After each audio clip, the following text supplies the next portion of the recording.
Saludos y bienvenidos a esta edición del colectivo de Medios Latinos. Yo soy Johan Rashi Vega de Holyoke Media y Radio Plasma. Hola, ¿qué tal? Te saluda Verónica García, productora y conductora del programa Presencia de NEPM. Hola, yo soy Saidalis Bauer de Presencia en NEPM. Nuestro invitado de hoy es el pastor Roberto Miranda y estaremos hablando sobre los desafíos y las limitaciones que enfrentan las iglesias actualmente y cómo se están preparando para abrir durante cada fase del proceso de reapertura, así como conocer un poco del apoyo que han recibido de los líderes políticos a nivel estatal, así como los planes para continuar sirviendo a la comunidad en general. El doctor Miranda, que es también conocido bajo este nombre, es conocido a nivel nacional como un líder religioso y es muy activo en la búsqueda de traer unidad y renovación espiritual a las iglesias de todas las denominaciones en el área de Nueva Inglaterra. Él es fundador de Covenant for New England, una organización multidenominacional que reúne a varios ministerios religiosos para este propósito. También es el fundador y expresidente de la Comunidad de Pastores Latinos de Nueva Inglaterra, una organización que sirve a más de 70 iglesias latinas de diferentes denominaciones en el área de Nueva Inglaterra. Ha predicado en muchos países de Europa, África y América Latina. Pastor Miranda, bienvenido. Muchas gracias por acompañarnos el día de hoy. Saludos, Johan. Un privilegio para mí estar con ustedes. Gracias por invitarme. Estoy anticipando un buen tiempo con ustedes. Gracias. Pastor, como líder de influencia ante muchas congregaciones, ¿cuál ha sido su respuesta de apoyo a las iglesias del Estado a partir de la pandemia? Bueno, una de las cosas que nosotros hemos hecho desde el principio, antes de que se nos permitiera reabrir nuestras iglesias, fue dirigir una carta al gobernador Baker, firmada por casi 400 pastores de toda el área de Massachusetts, pidiéndole que la iglesia evangélica y las iglesias católicas también fueran consideradas como instituciones esenciales, de manera que se nos pusiera al inicio mismo del proceso de apertura de la sociedad en su totalidad, francamente. Y hasta aquí no habíamos logrado ese estatus. Gracias a Dios, el gobernador escuchó nuestra petición y las iglesias fueron incluidas en esa primera fase, con un poco de controversia, pero sí se nos permitió hacer eso. Y yo estuve involucrado en el proceso de paso con el Massachusetts Family Institute, que fue muy útil en ese proceso, asesorándonos y dándonos respaldo. Y entonces pudimos enviar esta carta y gracias a Dios eso ayudó muchísimo. Otra cosa que hemos hecho también ha sido darle asesoramiento a muchos pastores hispanos, sobre todo de iglesias más pequeñas, más limitadas tecnológicamente, que necesitaban información sobre cómo reabrir sus iglesias de alguna forma responsable, que estuvieran dentro de los reglamentos que el gobierno del estado había declarado. Así que hemos estado también muy involucrados en eso, dando webinars y asesorando pastores a nivel individual, proveyéndole muchos de los propios materiales que nosotros como iglesia, Congregación León de Judá, hemos usado para reabrir nuestra congregación. Así que ha sido un involucramiento bastante extenso.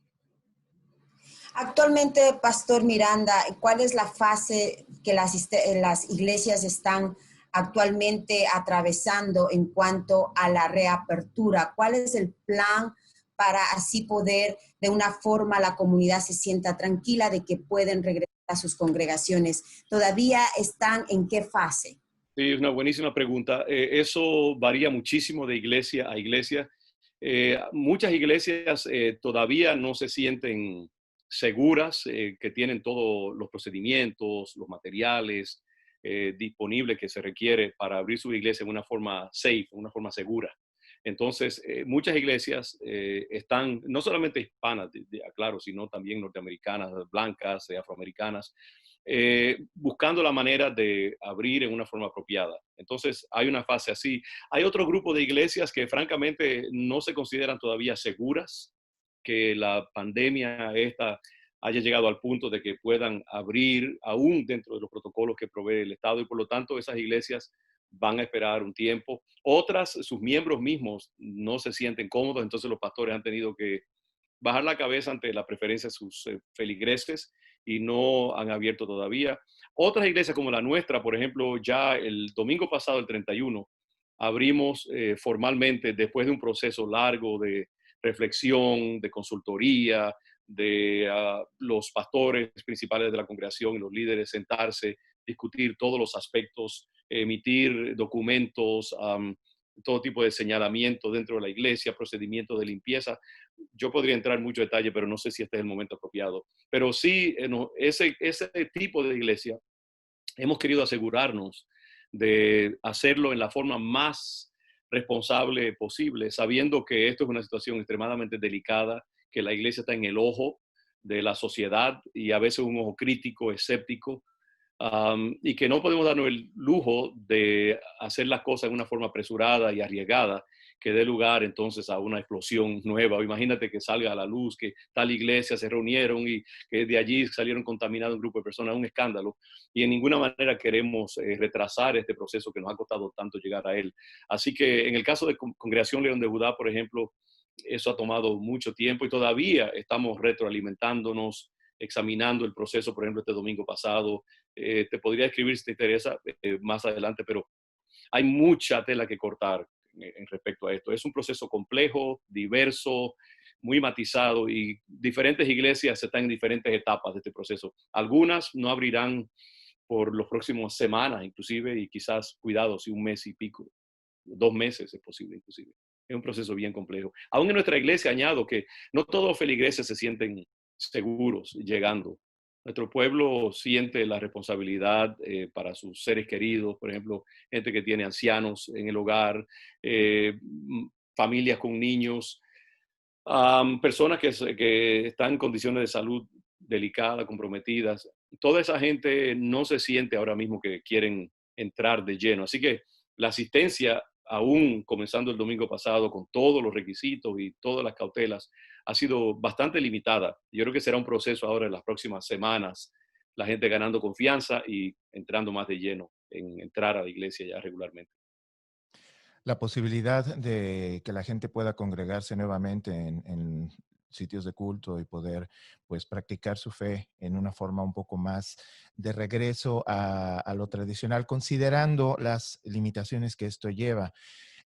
Entiendo en este punto en el que llevamos ya casi 3 meses de aislamiento, una Ujú. necesidad emocional para mucha gente. Viendo Absolutamente. también, viendo también a la luz de las situaciones que se están dando con la muerte de George Floyd en Minnesota, Ujú. la iglesia también se vuelve un punto muy importante para poder mantener la esperanza, la fe y un pensamiento positivo en cuanto a las diferentes situaciones emocionales y sociales que están ocurriendo. ¿Cuál considera que es en este momento el rol de la iglesia a la luz de todos estos eventos? Una pandemia y ahora también una revuelta social, moral, emocional y de clase y raza que pues nos está afectando a todos. Sí, Johan, es una excelente pregunta, muy bien formulada. Y yo creo que precisamente eso es lo que ilustra el por qué la iglesia es una institución esencial en la sociedad. Porque en momentos como estos, momentos de crisis, momentos de una presión emocional y espiritual terrible que está viviendo la gente, el aislamiento, el sentido de fragilidad, la incertidumbre acerca del futuro, la pérdida de la solidez económica de tanta gente, la gente necesita perspectiva, necesita palabras de ánimo, necesita, sobre todo, yo diría, un marco interpretativo para entender lo que están viviendo y para interpretar lo que están viviendo a la luz de algo mayor que simplemente la crisis, de algo que les infunda esperanza, que les anime a no verse solos en una tormenta, sino también a pensar que hay un poder mayor, más alto, que está ahí con nosotros también, que puede ayudarnos a navegar esas aguas, que nos puede fortalecer misteriosamente en el mismo interior de nuestro ser, sobrenaturalmente. Entonces la iglesia es esa institución que puede proveer eso, que en realidad yo creo que ninguna otra institución puede proveer. Yo tengo un extremado respeto por los psicólogos, los psiquiatras, los sociólogos, los consejeros sociales, pero hay algo que la iglesia provee en un caso como este, que es esa perspectiva. Entonces, por ejemplo, en el caso de George Floyd, que es algo que nos ha agarrado a todos y ha sido un impacto terrible, todo el mundo está en luto por el valor simbólico de esta muerte, y no solamente por el hecho de que es la pérdida de una vida preciosa, sino también porque vino a como abrir heridas que estaban allí ya en la sociedad, y ha sido algo acumulativo. Y de momento nos agarra esto en el momento de mayor fragilidad. Y yo creo que por eso ha habido esta explosión terrible también de ira, de desesperación, de violencia, porque la gente como que está frágil y abierta a cualquier tipo de invasión psicológica.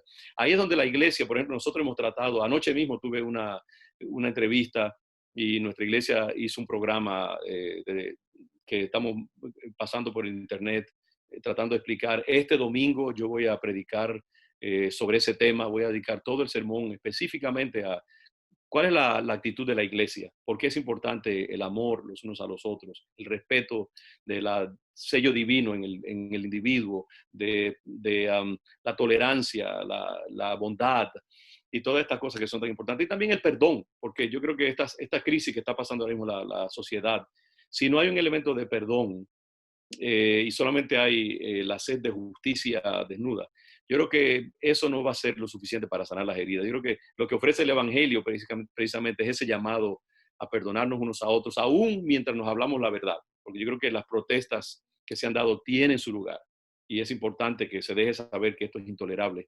Pero también, a menos que no haya un elemento de gracia y de perdón y de generosidad, lo que va a hacer simplemente es la espada desnuda de la justicia. Queremos justicia y eso es todo. Y yo creo que esto requiere también ese mensaje de la iglesia, de la misericordia, del perdón, de dejar la venganza al Señor, el hecho de que más violencia lo que llama es más violencia, destrucción de tiendas y de los medios de vivencia del mismo pueblo, no es una solución al problema, sino que lo que hace es que fortalece el mismo principio de violencia que nos lleva a la ira que estamos experimentando ahora mismo. Así que todas estas cosas, la iglesia tiene que ser una voz interpretativa y de consuelo y de esperanza también. Muchísimas gracias, Pastor, por estar con nosotros. Y a nuestros amigos y seguidores les recordamos que todas las entrevistas con diferentes temas que producimos por estos medios los puedan así ver en nuestra página de Facebook de Colectivo de Medios Latinos. Será hasta la próxima. Nos vemos. Chao, chao.